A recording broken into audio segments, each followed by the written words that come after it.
VLAN atau Virtual Local Area Network.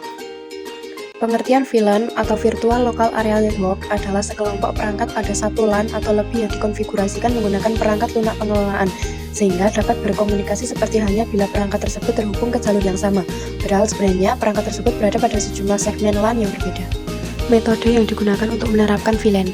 Yang pertama, port based, sering diimplementasikan di mana DHCP digunakan untuk memberikan alamat IP ke host. Yang kedua, match based, setiap alamat harus dimasukkan ke dalam switch dan dikonfigurasi secara individual. Yang ketiga, protocol based, dikonfigurasi seperti match address tapi menggunakan alamat IP.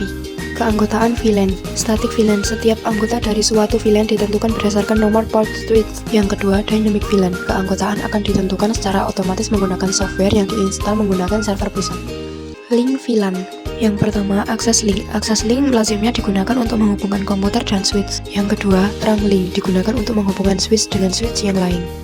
Inter-VLAN. Inter-VLAN bertujuan untuk menghubungkan host-host yang berada pada VLAN yang berbeda.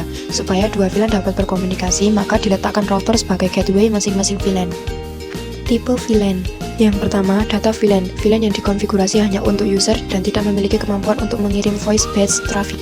Yang kedua, default VLAN. Switch pertama kali dinyalakan maka semua port yang ada di switch maka menjadi anggota default VLAN. Yang ketiga, native VLAN.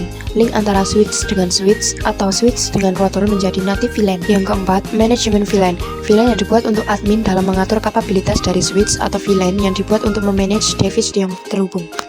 Yang kelima, voice VLAN. VLAN yang ditunjukkan hanya untuk traffic voice.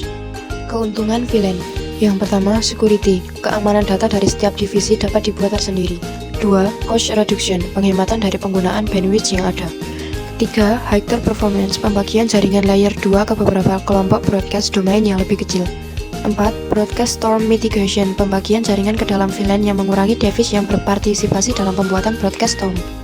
5. Improved its staff efficiency. Memudahkan manajemen jaringan karena pengguna membutuhkan daya network. Dan yang keenam, Simple Project or Application Management, menggabungkan para pengguna jaringan dan peralatan jaringan mendukung perusahaan dan menangani permasalahan kondisi geografis.